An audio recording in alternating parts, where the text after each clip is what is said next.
Hi, welcome back.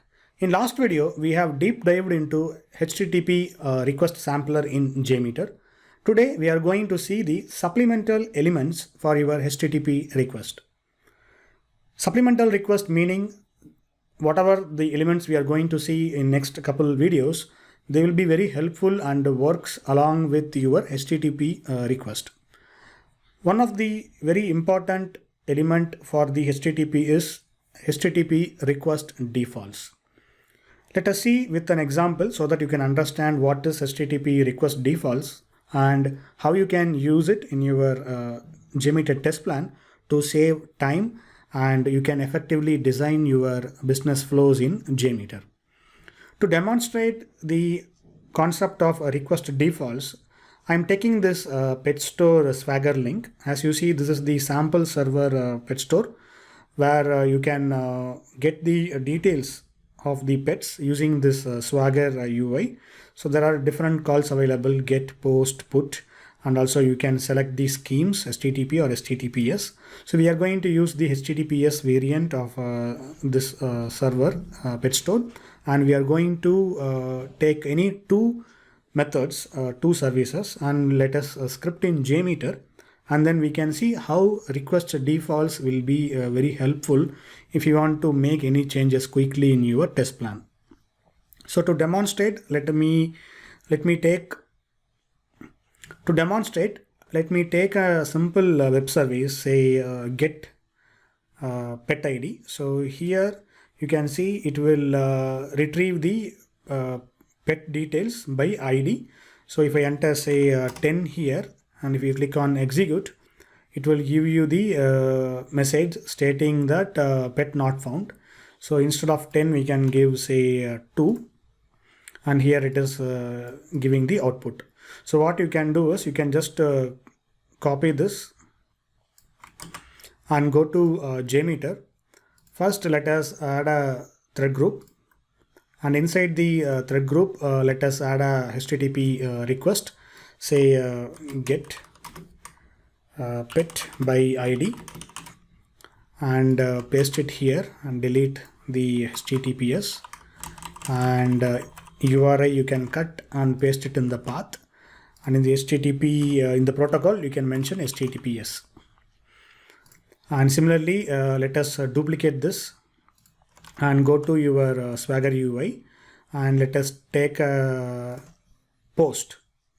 So post of updates a pet store. So let us put pet 2, and here we can say some name and say available, and click on execute, and it says type is unknown. So that is fine. We are just testing. So just copy this and change the method to post, paste it here, and you can post the request body here. Just copy this name, and here we can add it in the post data.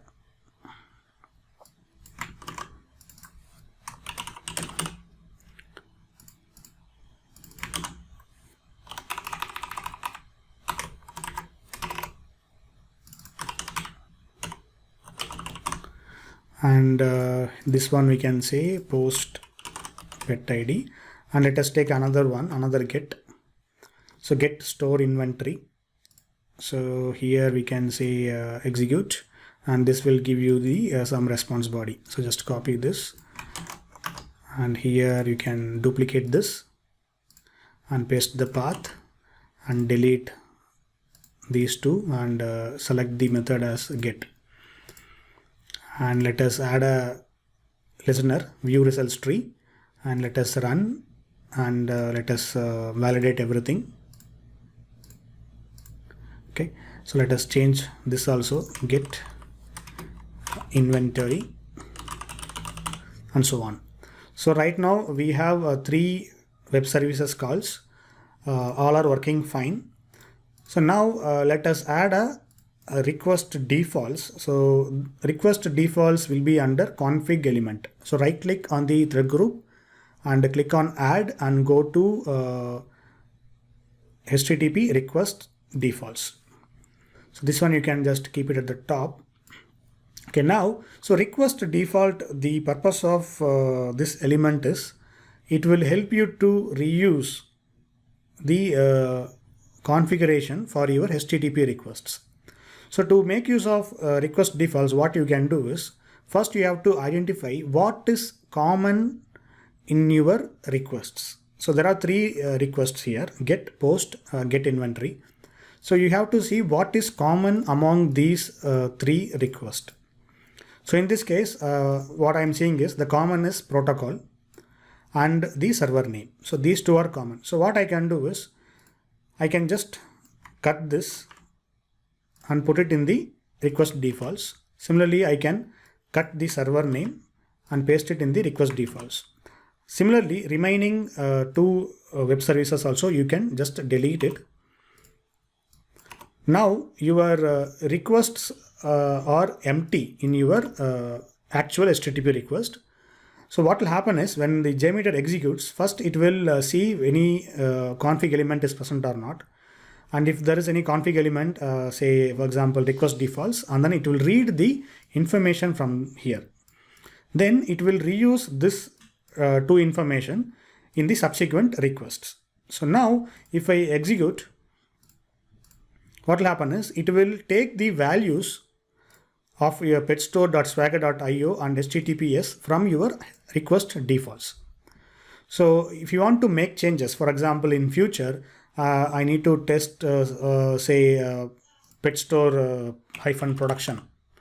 So instead of changing in every request, what you can do is you can make changes to the request defaults so that your script maintenance will be very easy, and it's very easily understandable. In anyone comes to the new team member, he can also understand the concept and he can make the relevant changes. So that is why request defaults will be very helpful to reuse the certain configuration so that you can pass the information to subsequent requests. So now let us delete this and let us see another we can make some another configuration. So what we can do is we can go to advanced to say, and let me click on the retrieve all embedded resources. So now what will happen is it will try to retrieve all the embedded resources of the request. So let me just click on run. Since it's a web services, it will not retrieve anything, but I just want to show you even whatever you configure in basic and advanced, it will get reused in the subsequent requests. So if you want to see really about, say, retrieve all embedded resources, we can quickly see an example. So let me disable this and let me add, say, google.com. Okay, and let me add one request. And again duplicate this request. So now what I can do is I can say about here, and I can say preferences, and in the request defaults I can mention advanced as retrieve all embedded resources. So now if I execute, so request 1 and this is request 2, clear this and click on run. So it will retrieve all the resources, and then basically it will reuse basically. So request 1 also will retrieve all the resources, request 2 also will retrieve all the resources. So if you uncheck this and if you run it again, it will not display the resources.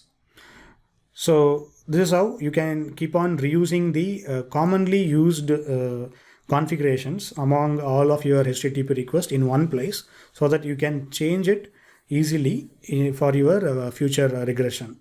That's it guys from my side. If you have any questions, please let me know. Otherwise, feel free to go to my next lecture. Thank you. If you like my dad's videos, please subscribe to QA Insights channel.